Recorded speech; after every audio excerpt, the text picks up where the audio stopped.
വിരുന്നൂട്ടൽ എന്താണ്? വിരുന്നുകാരെ സൽക്കരിക്കല്, അവർക്ക് ഭക്ഷണം കൊടുക്കല്. അപ്പൊ അതിനെ കുറിച്ചാണ് നമ്മൾ പാഠത്തിൽ പഠിക്കുന്നത്. നമുക്ക് പാഠത്തിലേക്ക് കടക്കാം. ബിസ്മില്ലാഹിർ റഹ്മാനിർ റഹീം. അപ്പൊ നമുക്ക് ആദ്യം ഒരു പാട്ടാണ് വരുന്നത്. അപ്പൊ നമുക്കത് ബാർകോഡ് സ്കാൻ ചെയ്ത് നല്ല ഈണത്തിലുള്ള പാട്ട് കേൾക്കാം. അപ്പൊ ഞാന് പാടുന്നില്ല, നമുക്കത് കേൾക്കാം, മനസ്സിലാക്കാം, നമുക്ക് പാടാം. എന്താണ്? വിരുന്നുകാരവർ വീട്ടിൽ വന്നാൽ വീട്ടിൽ നിറയും ഉന്മേഷം. വിരുന്നുകാർക്കാൻ വിഭവമൊരുക്കാൻ വീട്ടുകാർക്ക് ആവേശം. വിരുന്നുകാരവർ വീട്ടിൽ വന്നാൽ വീട്ടിൽ നിറയും ഉന്മേഷം. വിരുന്നുകാർക്കാൻ വിഭവമൊരുക്കാൻ വീട്ടുകാർക്ക് ആവേശം.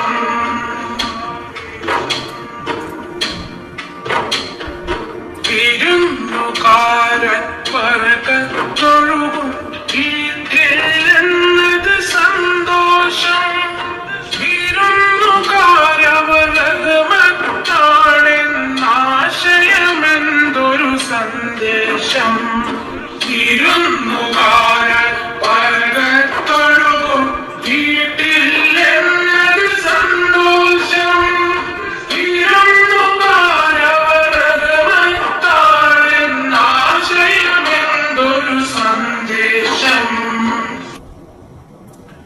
അപ്പൊ എന്താണ് നമ്മളിവിടെ പാട്ടിലൂടെ കേട്ടത്? വിരുന്നുകാര് വീട്ടിൽ വന്നാല് വീട്ടില് ഉന്മേഷം നിറയും. വിരുന്നുകാർക്ക് വിഭവം ഒരുക്കാന്, അവർക്ക് വേണ്ടി ഭക്ഷണം, നല്ല സ്വാദിഷ്ടമായ വിഭവങ്ങൾ ഒരുക്കാന് വീട്ടുകാർക്ക് ആവേശമാണ്. വിരുന്നുകാര് വീട്ടിൽ വന്നാല് വീട്ടില് ബർക്കത്തുണ്ടാകും, വീട്ടില് സന്തോഷം വരും. വിരുന്നുകാര് റഹ്മത്താണ് എന്ന സന്ദേശം നമുക്ക് മനസ്സിലാക്കാം. വിരുന്നുകാര് വീട്ടിൽ വരുന്നത് നമുക്ക് റഹ്മത്താണ് എന്നൊക്കെ നമുക്ക് ഈ പാട്ടിലൂടെ മനസ്സിലാക്കാം. നമുക്ക് താഴെയുള്ളത് വായിക്കാം. ബന്ധുക്കളും മറ്റും നിങ്ങളുടെ വീടുകളിൽ വിരുന്നെത്തുന്നതും അവരുടെ വീടുകളിലേക്ക് വിരുന്നു പോകുന്നതും നിങ്ങൾക്ക് ഇഷ്ടമാണല്ലോ. അതിഥികളെ, അതായത് വിരുന്നുകാരെ, ഈ അതിഥികൾ എന്ന് പറഞ്ഞാൽ വിരുന്നുകാരെ ആദരിക്കൽ, അതിഥികളെ ആദരിക്കൽ ഈമാനിന്റെ ഭാഗമാണ്. ഈമാനിന്റെ ഭാഗമാണ് എന്ത്? അതിഥികളെ ആദരിക്കൽ. മനസ്സിലാക്ക, ഈമാനിന്റെ ഭാഗമാണ് അതിഥികളെ ആദരിക്കൽ. വിരുന്നിന്റെ മര്യാദകൾ. നമ്മള് എവിടേക്കെങ്കിലും വിരുന്ന് പോകുമ്പോ അതിന് ചില മര്യാദകളൊക്കെ ഉണ്ട്. അപ്പൊ അതെന്തൊക്കെയാണെന്ന് താഴെ നമുക്ക് നോക്കാം. വിരുന്നിന്റെ മര്യാദകൾ. പ്രസന്ന ഭാവത്തോടു കൂടി വിരുന്നുകാരെ സ്വീകരിക്കണം. പ്രസന്ന ഭാവം, നല്ല സന്തോഷത്തോടു കൂടി വേണം നമ്മൾ വിരുന്നുകാരെ സ്വീകരിക്കാന്. അവർക്കെതിരെ നമ്മുടെ മുഖം കറുപ്പിച്ച് ഇഷ്ടമില്ലാത്ത രീതിയിലൊന്നും അവരെ നമ്മൾ സ്വീകരിക്കരുത്. നമ്മുടെ മുഖത്ത് നിന്ന് അവരങ്ങനെയുള്ള ഭാവങ്ങളൊന്നും മനസ്സിലാക്കാം. പ്രസന്ന ഭാവം, നല്ല സന്തോഷത്തോട് ഉള്ള മുഖത്തോട് കൂടിയായിരിക്കണം വിരുന്നുകാരെ സ്വീകരിക്കേണ്ടത്. പിന്നെന്താണ്?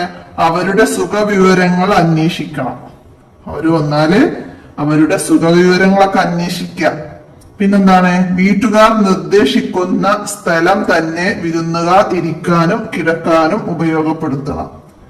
വിരുന്നിന് വന്ന വീട്ടില് വീട്ടുകാരെ നിർദ്ദേശിക്കും, അവിടെ ഇരുന്നോളി, അവിടെ കിടന്നോളി എന്നൊക്കെ പറഞ്ഞിട്ട് അവര് നിർദ്ദേശിക്കുന്ന സ്ഥലങ്ങളിൽ തന്നെ ഇരിക്കാനും കിടക്കാനും ഉപയോഗപ്പെടുത്തണം. മനസ്സിലാക്കുക, അതൊരു മര്യാദയാണ് കേട്ടോ. പിന്നെന്താണ്? അവർക്ക് ഇഷ്ടപ്പെട്ട ഭക്ഷണപാനീയങ്ങൾ ഒരുക്കി കൊടുക്കണം. വിരുന്നുകാർക്ക് ഇഷ്ടപ്പെട്ട ഭക്ഷണപാനീയങ്ങൾ ഒരുക്കി കൊടുക്കണം. പിന്നെ വിരുന്നുകാരോടൊപ്പം ഭക്ഷണം കഴിക്കണം, അവരുടെ കൂടെ ഭക്ഷണം കഴിക്കണം. അവർ മടങ്ങുമ്പോൾ വീട്ടുപടിക്കൽ വരെ കൂടെ പോകണം. വിരുന്നുകാർ വീട്ടുകാർക്ക് വേണ്ടി ദുആ ചെയ്യണം. അപ്പോ ഒരു വിരുന്നുകാര് വീട്ടിൽ വന്നാൽ അവർക്ക് വേണ്ട ഇഷ്ടപ്പെട്ട ഭക്ഷണങ്ങളൊക്കെ ഒരുക്കി കൊടുക്കണം. അവരോടൊപ്പം വീട്ടുകാരും ഭക്ഷണം കഴിക്കണം. അവർ മടങ്ങുമ്പോൾ വീട്ടുപടിക്കൽ വരെ ഗേറ്റ് വരെ ഒക്കെ കൂടെ പോകണം. വിരുന്നുകാര് വീട്ടുകാർക്ക് വേണ്ടി ദുആ ചെയ്യണം. അപ്പൊ അതൊക്കെ നമുക്ക് വിരുന്നിന്റെ മര്യാദകളാണ്. അപ്പൊ അതൊക്കെ മനസ്സിലാക്കണം. പിന്നെന്താണ്? മങ്കാന യുഅ്മിനു ബില്ലാഹി വൽ യൗമിൽ ആഖിരി ഫൽയുക്രിം ളൈഫഹു. എന്താണ്? അള്ളാഹുവിലും അന്ത്യദിനത്തിലും വിശ്വസിക്കുന്നവർ അവന്റെ അതിഥിയെ ആദരിക്കപ്പെടട്ടെ. അള്ളാഹുവിലും അന്ത്യദിനത്തിലും വിശ്വസിക്കുന്നവൻ അവന്റെ അതിഥിയെ ആദരിക്കപ്പെടട്ടെ എന്നാണ്. അപ്പൊ മനസ്സിലാക്കുക. അപ്പൊ അതിഥികളെ നമ്മള് സൽക്കരിക്കണം. അത് ഈമാനിന്റെ ഭാഗമാണ്. അവരെ ആദരിക്കലൊക്കെ എന്താണ്? ഈമാനിന്റെ ഭാഗമാണ്. വിരുന്ന് പോകുന്നതിന് ചില മര്യാദകളുണ്ട്. വിരുന്നിന്റെ ചില മര്യാദകളുണ്ട്. അപ്പൊ അതൊക്കെ പാലിച്ചു വേണം നമ്മള് ഒരു വീട്ടിലേക്ക് വിരുന്നിന് പോവാന്. അപ്പൊ അതൊക്കെ മനസ്സിലാക്കുക. വിരുന്നുകാരെ സൽക്കരിക്കുമ്പോഴും അതിനും ചില മര്യാദകളൊക്കെ ഉണ്ട്. അപ്പൊ അതൊക്കെ ഇതിന് മനസ്സിലാക്കുക. നമുക്ക് ഇതിന്റെ തദ്രിബാത്ത് നോക്കാം. ഉത്തരം എഴുതാനാണ്. എന്താണ്? അതിഥിയോട് കാണിക്കേണ്ട മര്യാദകളിൽ നിന്ന് 3 എഴുതാൻ. ഏതൊക്കെ 3 നമുക്ക് എഴുതാം? അവർക്ക് ഇഷ്ടപ്പെട്ട ഭക്ഷണപാനീയങ്ങൾ ഒരുക്കി കൊടുക്കാം. അവരോടൊപ്പം ഭക്ഷണം കഴിക്കാം. അവർ മടങ്ങുമ്പോൾ വീട്ടുപടിക്കൽ വരെ കൂടെ പോകാം. അപ്പൊ ഇതൊക്കെ നമ്മൾ അതിഥികളോട് കാണിക്കേണ്ട മര്യാദകളാണ്. അപ്പൊ ഇത് 3 എഴുതാം. മനസ്സിലാക്കുക. ഇനി അതിഥി ശ്രദ്ധിക്കേണ്ട കാര്യങ്ങളിൽ നിന്ന് 2 എഴുതുക. അതായത് ഒരു വീട്ടിലേക്ക് വന്ന അതിഥി എന്തൊക്കെ മര്യാദകളാണ് കാണിക്കേണ്ടത്? അവർ ശ്രദ്ധിക്കേണ്ട കാര്യങ്ങൾ എന്തൊക്കെയാണ്? വിരുന്നുകാർ നിർദ്ദേശിക്കുന്ന സ്ഥലം തന്നെ വിരുന്നുകാർ ഇരിക്കാനും കിടക്കാനും ഉപയോഗപ്പെടുത്തണം. പിന്നെ വിരുന്നുകാർ വീട്ടുകാർക്ക് വേണ്ടി ദുആ ചെയ്യണം. ഇതൊക്കെ അതിഥി ശ്രദ്ധിക്കേണ്ട കാര്യങ്ങളാണ്. മനസ്സിലാക്കുക. അപ്പൊ അത് 2 അതിന്റെ ആൻസർ ആയിട്ട് എഴുതുക. അപ്പൊ അത് പാഠഭാഗത്ത് പറഞ്ഞ 2 കാര്യങ്ങൾ പറഞ്ഞതാണ്. അതിഥികൾ ശ്രദ്ധിക്കേണ്ട കാര്യങ്ങളും അതിഥികളോട് കാണിക്കേണ്ട മര്യാദകളൊക്കെ ഇത് കൂടാതെ തന്നെ നമുക്ക് ഒരുപാട് കാര്യങ്ങളുണ്ട്. അവർക്ക് വല്ല ബുദ്ധിമുട്ടുകളൊക്കെ ഉണ്ടാവുന്നത് നമ്മൾ ഒഴിവാക്കണം. അപ്പൊ അതൊക്കെ അങ്ങനെയുള്ള കാര്യങ്ങളൊക്കെ ഉണ്ട്. അപ്പോ മനസ്സിലാക്കാം. നമുക്ക് അടുത്ത ചോദ്യം നോക്കാം. അടുത്തത് എന്താണ്? ആസൂത്രണം ചെയ്യാം. നിങ്ങളുടെ വീട്ടിൽ ഒരാൾ വിരുന്നു വരുന്നു എന്നറിഞ്ഞാൽ അവർക്ക് വേണ്ടി നിങ്ങൾ എന്തെല്ലാം ഒരുക്കങ്ങൾ നടത്തും? ആസൂത്രണം ചെയ്യുക. എന്തൊക്കെ നടത്തും എന്നത് നിങ്ങള് ഇങ്ങനെ മനസ്സിൽ കാണുക. നമ്മളൊരു വിരുന്നുകാർ വന്നാൽ നമ്മൾ എന്ത് ചെയ്യും എന്നതൊക്കെ നിങ്ങൾ മനസ്സിൽ കണ്ടിട്ട് അതിങ്ങനെ പറയാം. മനസ്സിലാക്കുക. അതായത് നമ്മുടെ വീട്ടിലേക്ക് ഇന്നൊരു വിരുന്നുകാര് വരുന്ന അറിയിച്ചിട്ടുണ്ട്. അപ്പൊ നമ്മള് അവർക്ക് വേണ്ടി വന്നാൽ ഉടനെ ഒരു ജ്യൂസ് കൊടുക്കണം. അത് എന്ത് കൊടുക്കണം എന്നൊക്കെ നമ്മള് ചിന്തിച്ച് കണ്ടെത്തും. പിന്നെ അവര് ഉച്ചക്ക് ഭക്ഷണത്തിന് ഇവിടെ നിർത്തണം. അപ്പൊ അവർക്ക് ഇഷ്ടപ്പെട്ട ഭക്ഷണം എന്തായിരിക്കും? നമ്മൾ എന്താണ് നൽകുക? നൽകുന്നത് സ്വാദിഷ്ടമായ ഭക്ഷണമാവണ്ടേ? എന്താണ് നമ്മൾ ഉണ്ടാക്കുക എന്നൊക്കെയുള്ള ആസൂത്രണങ്ങൾ നമ്മള് ചെയ്യും. അപ്പൊ അതൊക്കെ കണ്ടെത്തുക. ഇനി ഭക്ഷണം കഴിച്ചു കഴിഞ്ഞിട്ട് അവർക്കൊരു മധുരം നൽകണം. അത് ഐസ്ക്രീം ആയാലോ അല്ലെങ്കിൽ പുഡിംഗ് ആയാലോ എന്ന് നമ്മൾ ആസൂത്രണം ചെയ്യാം. പിന്നെ അവരോട് ഇന്നിവിടെ താമസിക്കാൻ പറയണം. അപ്പൊ അവർക്ക് ഏത് റൂമാണ് കിടക്കാൻ കൊടുക്കുക അത് നമ്മളൊരു പ്ലാൻ ചെയ്യും. അപ്പൊ ആ റൂം അവർക്ക് വേണ്ടി ഒരുക്കും. അങ്ങനെയുള്ള ആസൂത്രണങ്ങളൊക്കെ ചെയ്യാം. അപ്പൊ അതൊക്കെ മനസ്സിലാക്കി നിങ്ങൾ ചർച്ചകൾ ക്ലാസ്സിൽ ചെയ്ത് ഒരു ആസൂത്രണം തയ്യാറാക്കുക. അടുത്തെന്താണ്? ചോദിച്ച് മനസ്സിലാക്കുക. എന്താണ്? നിങ്ങൾ ഒരു വീട്ടിൽ വിരുന്നു പോകാൻ തീരുമാനിക്കുന്നു.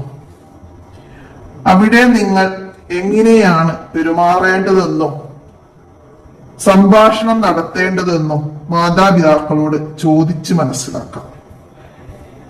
അപ്പൊ എന്തൊക്കെയാണ്? നമ്മളൊരു വീട്ടില് വിരുന്നു പോകാൻ തീരുമാനിച്ചിട്ടുണ്ട്. അപ്പൊ നിങ്ങള് പോകുമ്പോ നിങ്ങൾ കുട്ടികളാണ്. അപ്പൊ നിങ്ങളോട് ഉമ്മ പറയും. എന്താ പറയാ? മോനെ, ആ വീട്ടിൽ പോയാൽ അടങ്ങിയിരിക്കണം. അവിടെ ചെറിയ കുട്ടികളുണ്ട്, അവരെ വികൃതി കാണിക്കരുത്. അവരുടെ ടോയ്സുകളൊന്നും എടുത്ത് കേടുവരുത്തരുത്. അവരുടെ ബുക്ക്, പേന എന്നിവയൊന്നും എടുത്ത് നശിപ്പിക്കരുത്. അവരോട് നല്ല രീതിയിൽ പെരുമാറണം. സംസാരം, ശബ്ദം താഴ്ത്തിയായിരിക്കണം. ഉച്ചത്തിൽ സംസാരിക്കരുത്. അവിടെ മുകളിലേക്ക് കോണി ഉള്ള വീടാണ്, അതിലൊന്നും കയറി കളിക്കരുത്.